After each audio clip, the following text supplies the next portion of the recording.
seconde, allez, on corrige ce bac spécialité, donc métropole jour 2. Premier exercice, c'est un exercice de proba.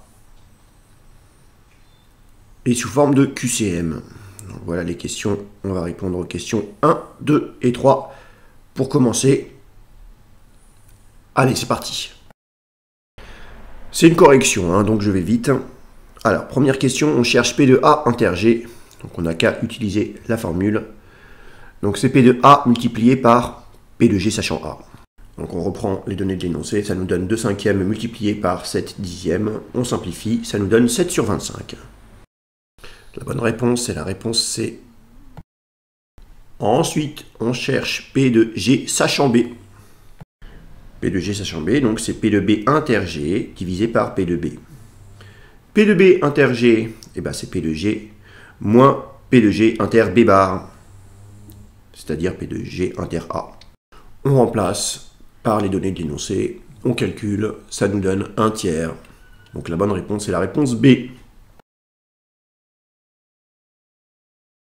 Troisième question, en considérant la variable aléatoire x qui suit une loi binomiale de paramètres 10, 12 sur 25. Donc on cherche dans cette question P de x égale 6.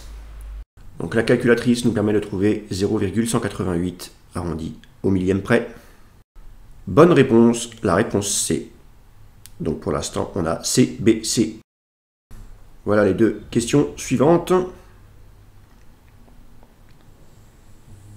Donc toujours en considérant la même variable aléatoire x de paramètre 10, 12 sur 25, on cherche n tel que la probabilité que x soit inférieur ou égal à n, donc O plus n partie, d'accord, soit environ égal à 0,207.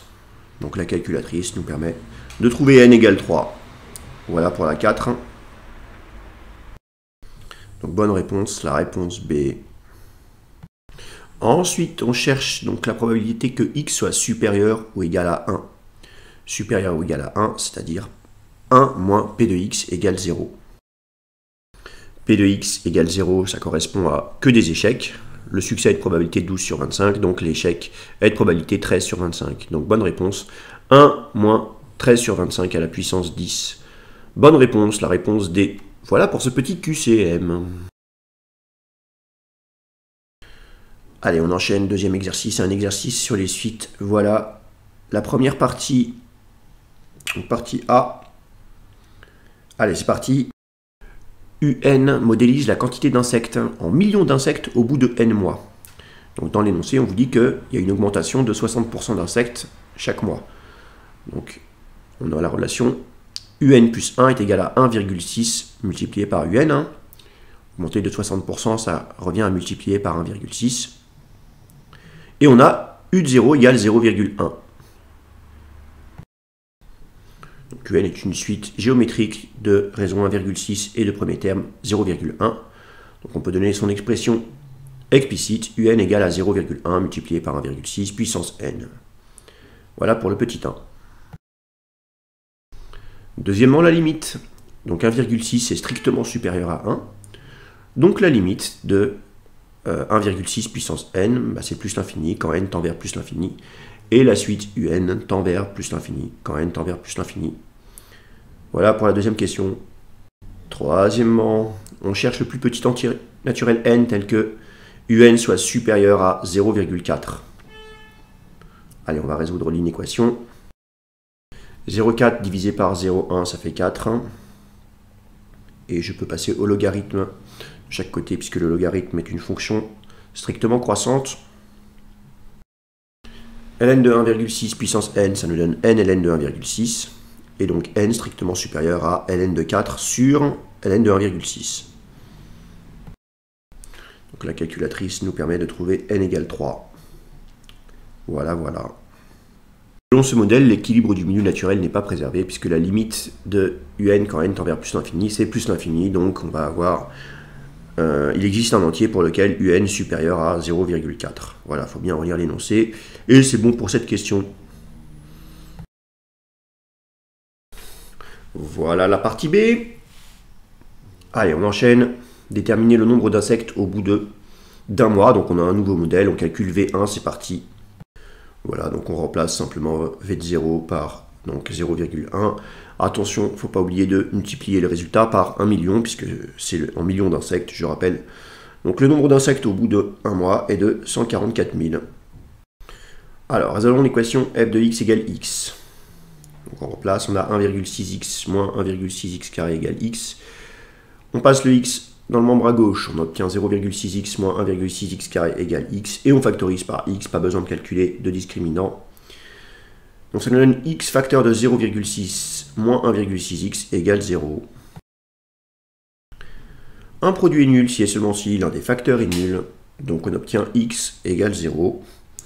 Ou alors x égale 3/8 quand vous résolvez la deuxième équation. Donc deux solutions pour cette équation. Démontrons que f est strictement croissante sur 0, 1/2. Alors on va dériver, f est dérivable bien sûr, puisque c'est un polynôme. Donc f' de x est égal à 1,6 moins 3,2x. On étudie le signe rapidos. Donc, et on trouve que f' de x est positive pour x inférieur à 1/2. Donc comme on est sur 0, 1/2, c'est bon. f' de x est positive. Et donc f est croissante sur 0, 1/2. Rapide, efficace. Allez, donc voilà 3 et 4. Allez, on a une petite récurrence. Un théorème très classique. Déterminer la valeur de L, voilà, que des choses qui sont... Et l'algorithme, alors là, c'est l'algorithme qui revient tout le temps. On y va. Allez, on note Pn, la propriété. Donc, n étant antinaturel, 0 inférieur ou égal à Vn, inférieur ou égal à Vn plus 1, inférieur à 1/2. Donc, initialisation, c'est évident, puisqu'on avait 0, 0, 1, V1, 0, 144. Donc, tout cela est vrai. La propriété est vraie pour n égale 0. C'est initialisé. Hérédité, soit n un antinaturel. Supposons que la propriété Pn soit vraie. Et démontrons que cela implique Pn plus 1 vrai. Allez, on écrit notre hypothèse de récurrence. Voilà, et là, il faut essayer... Il ne faut pas essayer de faire des calculs. On applique la fonction f de chaque côté de l'inégalité sans changer le sens des inégalités, puisque la fonction f est croissante. On l'a démontré à la question précédente. Donc f de 0, c'est égal à 0, c'est bien pratique. F de Vn, bah, c'est Vn plus 1. F de Vn plus 1, c'est Vn plus 2. Il n'y a rien à faire. Et f de 1/2, ça fait 0,4. 0,4, c'est inférieur à 0,5. Donc l'hérédité est vraie. On a bien démontré l'implication. Conclusion. Donc notre propriété Pn est initialisée en n égale 0. Et elle est héréditaire, donc elle est vraie pour tout entier naturel. Ensuite, démontrons que la suite Vn converge. Bah, elle est croissante majorée. Donc d'après le théorème de convergence monotone, Vn converge, c'est terminé. Elle est majorée par 1/2. Voilà, c'est classique tout ça. Hein. Je veux pas qu'on me dise qu'il y a des difficultés là-dedans. Hein. Alors il y aura des difficultés un peu plus loin, on va le voir. Donc la fonction f est continue, puisque c'est un polynôme. Et la suite, elle est définie par la relation de récurrence Vn plus 1 égale Vn. Donc la limite de la suite Vn, c'est eh bien, le point fixe, la solution de l'équation f de x égale x. Donc c'est soit 0, soit 3/8. Voilà. Et comme la suite, elle est croissante, et qu'on a donc V0 égale à 0,1, ça ne peut pas être 0. Donc f de x, donc Vn tend vers 3/8. Question 4a, si on saisit seuil de 0,4, que se passe-t-il? Donc Vn tend de manière croissante vers 3/8. Ça fait 0,375. Donc il n'existe pas d'entier naturel pour lequel Vn va devenir supérieur à 0,4. Donc cet algorithme ne renvoie rien du tout puisqu'on est coincé dans une boucle infinie. Voilà ce que vous pouviez répondre. Par contre, si on tape seuil de 0,35, alors le programme nous renvoie la valeur 6, puisque c'est le plus petit entier pour lequel on a V6 supérieur à 0,35. Là, ça fonctionne. Allez, un petit exercice de géométrie dans l'espace, qui était pas facile sur certaines questions. Alors, le début est très facile, mais après, voilà, il y avait des questions un peu moins évidentes que ce qu'on peut voir d'habitude des fois. Voilà, c'est parti. Allez, un vecteur normal du plan P1, on y va. Allez, il suffit de le lire. Donc un vecteur normal du plan P1, on a son équation cartésienne. Donc c'est 2, 1, moins 1, petit b.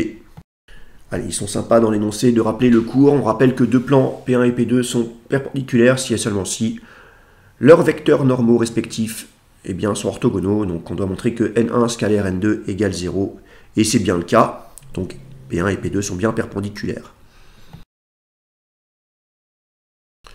Alors, question suivante, on cherche une équation cartésienne du plan P2. Donc, un point M de coordonnées x, y, z appartient au plan P2, si et seulement si. Donc, on a BM scalaire N2 qui est égal à 0. Allez, on peut exprimer les coordonnées du vecteur BM et on connaît donc les coordonnées du vecteur N2. Donc, on a juste à remplacer et puis on obtient en développant directement une équation cartésienne du plan P2. Voilà pour cette question. Petit b. Allez, on sait que P1 et P2 sont sécants et on vous demande de démontrer que la droite delta, dont on vous donne une représentation paramétrique, est bien l'intersection de ces deux plans. Allez, vérifions que delta est bien inclus dans le plan P1. On reprend l'équation cartésienne du plan P1 et on va remplacer respectivement x, y, z par 0, moins 2 plus t et par t. Et donc, on développe et on vérifie qu'on trouve bien 0. C'est bon. Ensuite, on va faire pareil avec le plan P2. Bien sûr, ça fonctionne aussi. Donc, delta est également inclus dans P2. Donc, c'est bien la droite d'intersection de ces deux plans.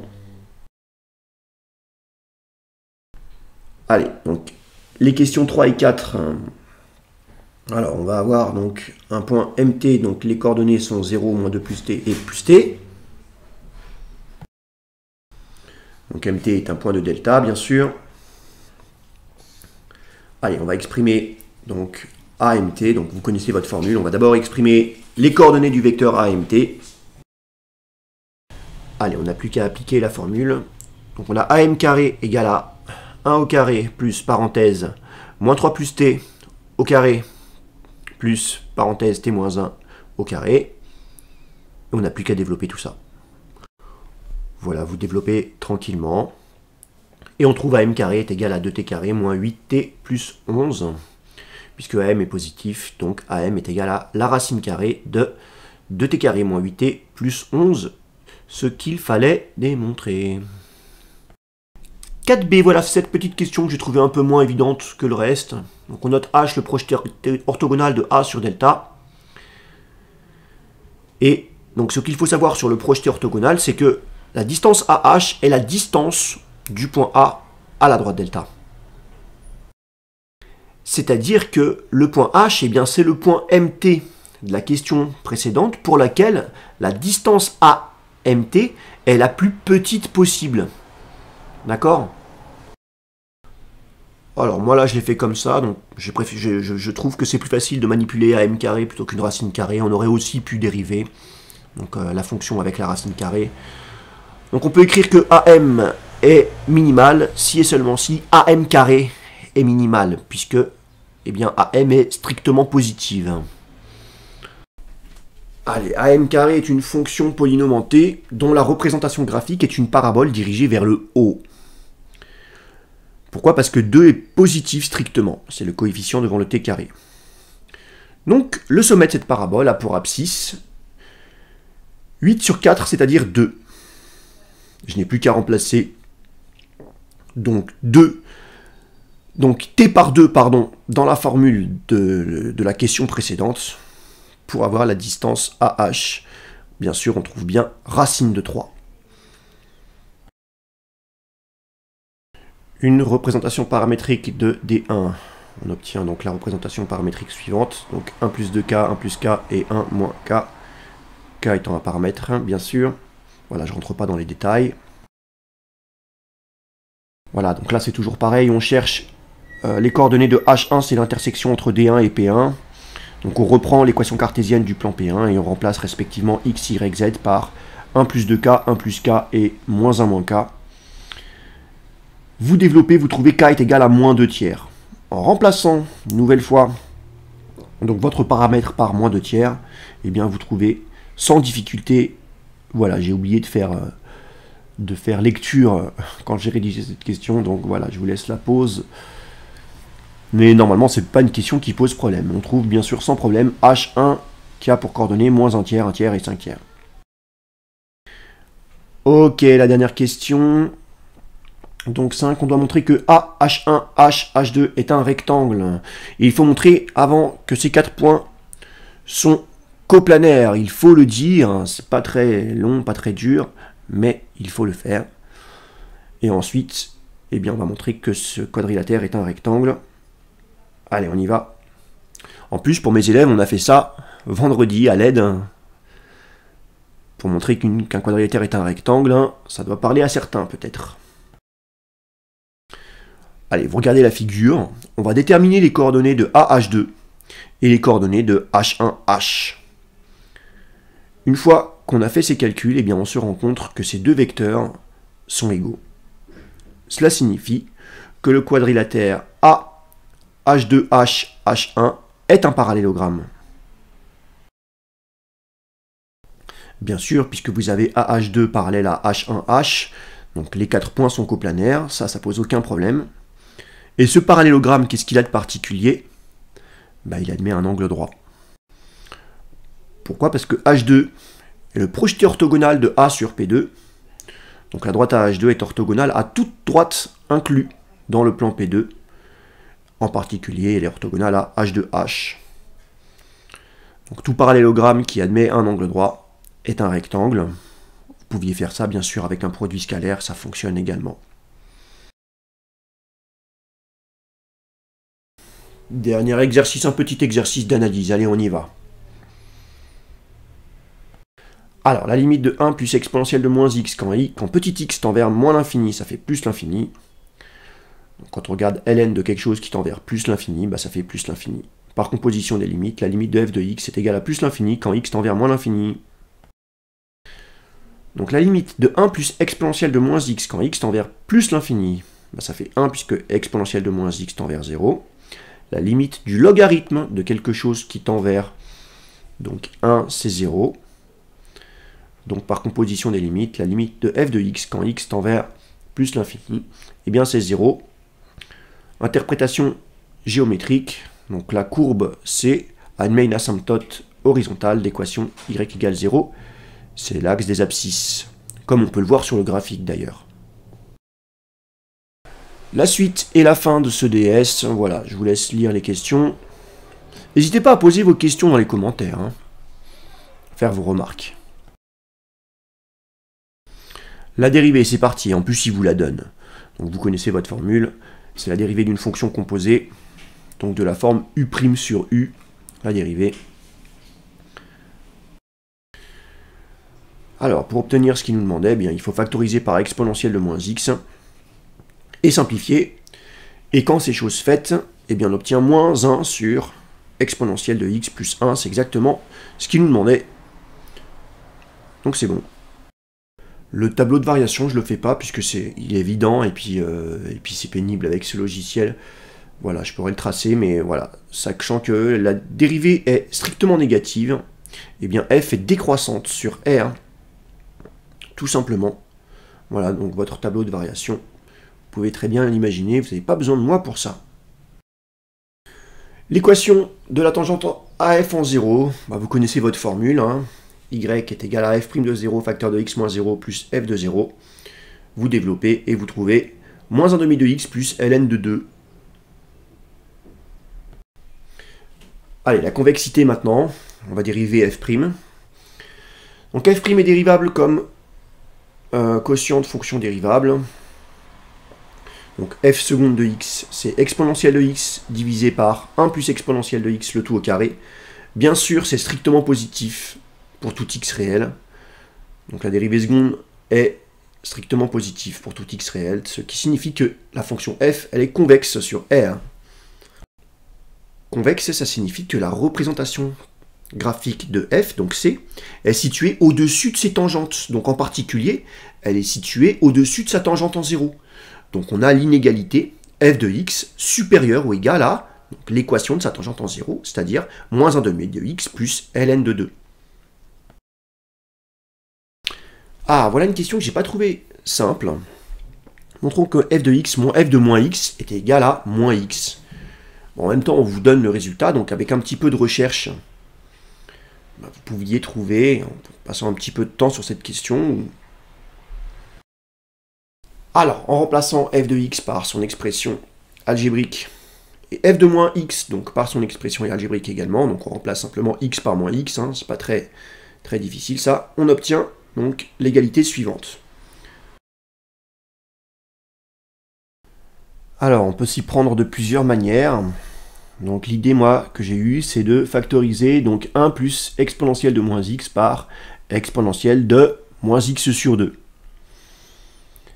Et dans l'autre parenthèse, je factorise 1 plus exponentielle de x par exponentielle de x sur 2.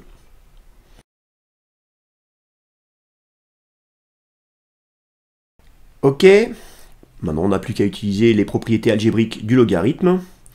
Donc on obtient f de x moins f de moins x est égal à ln de exponentielle de moins x sur 2, ça va se simplifier, plus ln de exponentielle de x sur 2 plus exponentielle de moins x sur 2, moins ln de exponentielle de x sur 2, ça va se simplifier, moins ln de exponentielle de moins x sur 2 plus exponentielle de x sur 2.